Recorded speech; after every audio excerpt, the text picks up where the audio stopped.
Hey everybody, what is up? Welcome back to some more Pokemon action. I'm your host Ryan, and today we're going to continue our learning competitive series and discuss EVs and training.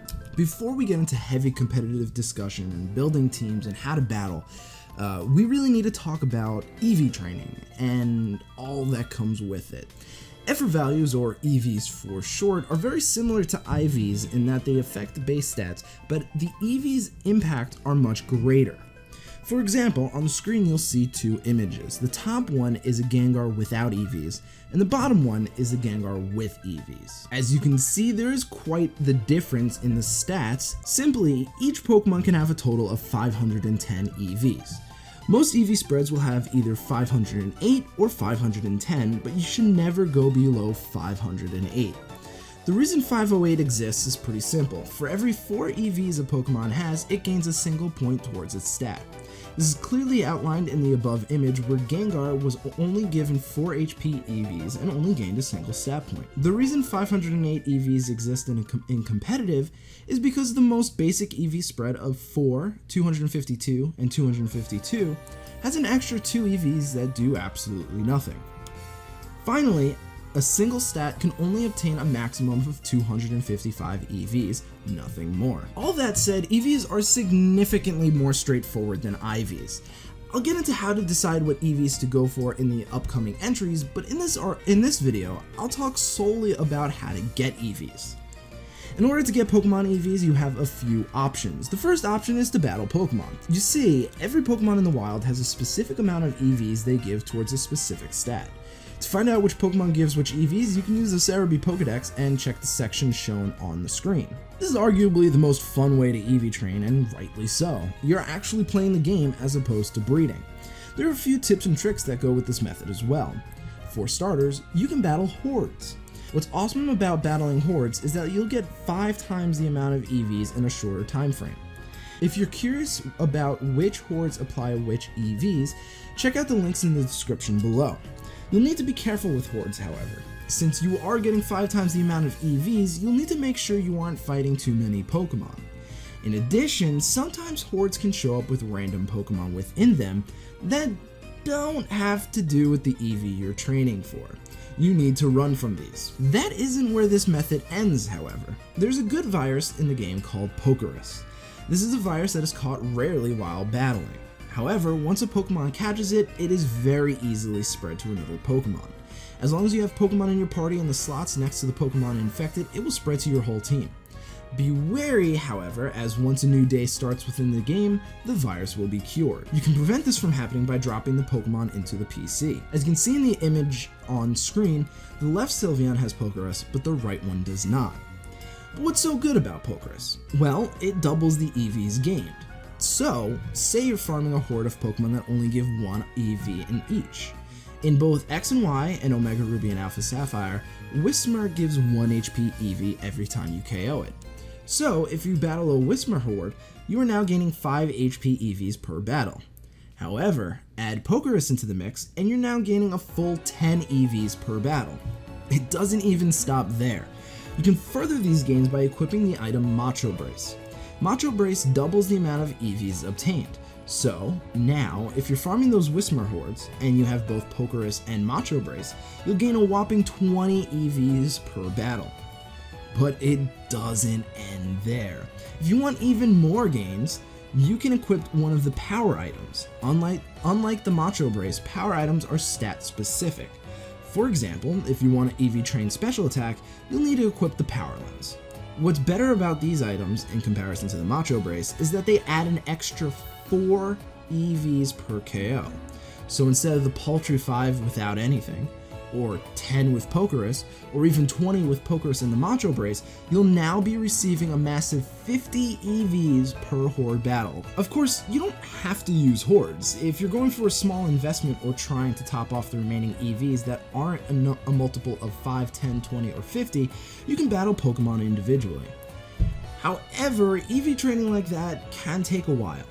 It's certainly the most enjoyable, but it has the potential to take a while. Something you may have noticed on the bottom screen while you're playing is super training. This is another method for EV training. But before you even approach this for EV training, the best thing you can do is play through every single minigame and unlock all of the levels.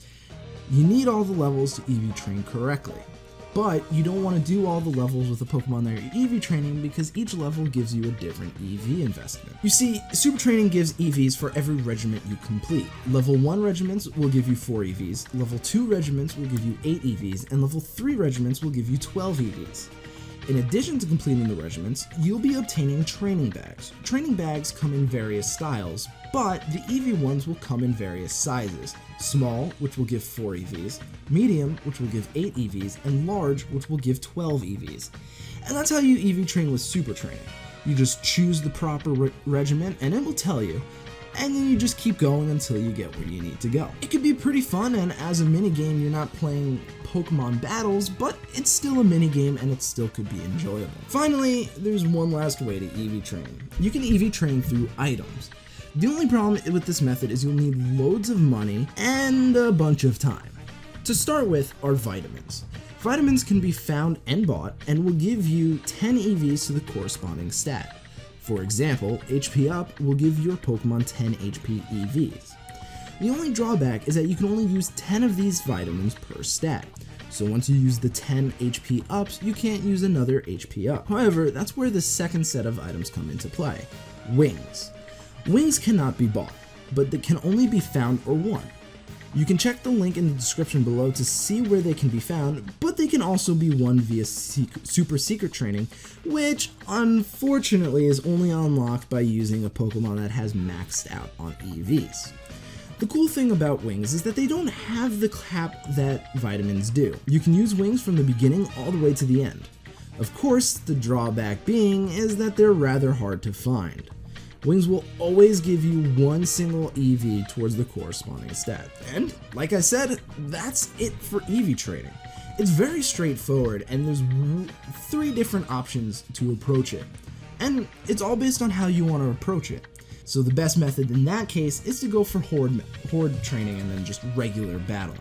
But one of the cool things about EV training is that no matter which method you choose, you can always mix and match methods. For example, let's say we want 252 special attack EVs on our Gengar. We can start by giving it 10 calciums, making its special attack stat have 100 EVs. From there, we can find a horde that gives special attack. With Pokerus, which we obtained already, and a Power Lens attached, all we have to do is fight 3 hordes. Now we have a total of 250 special attack EVs.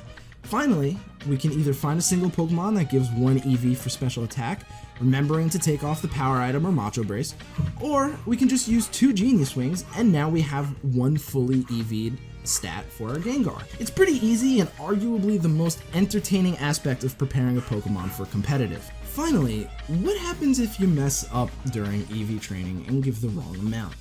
Well, you have 2 options. The first of which is to retain a reset bag from Super Training.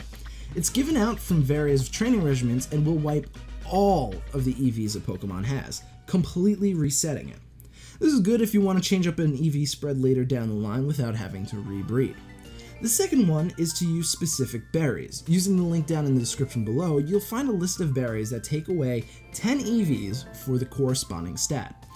Unfortunately, if you mess up, these are the only ways to fix it, and while it's not ideal, it's better than having to start the entire breeding process all over. So that's it. We've covered everything from the basics to breeding and finally training. With all of that knowledge in your mind, the time now is to look to team building, and then once we finish team building, we put everything together and we move into battling. The next series of videos, probably 2, will discuss how to build and plan a team, and then we'll move on to actual battles. So thank you guys so much for watching. I really do appreciate it. I hope this has helped you, and I hope to catch you guys at the next episode. Peace.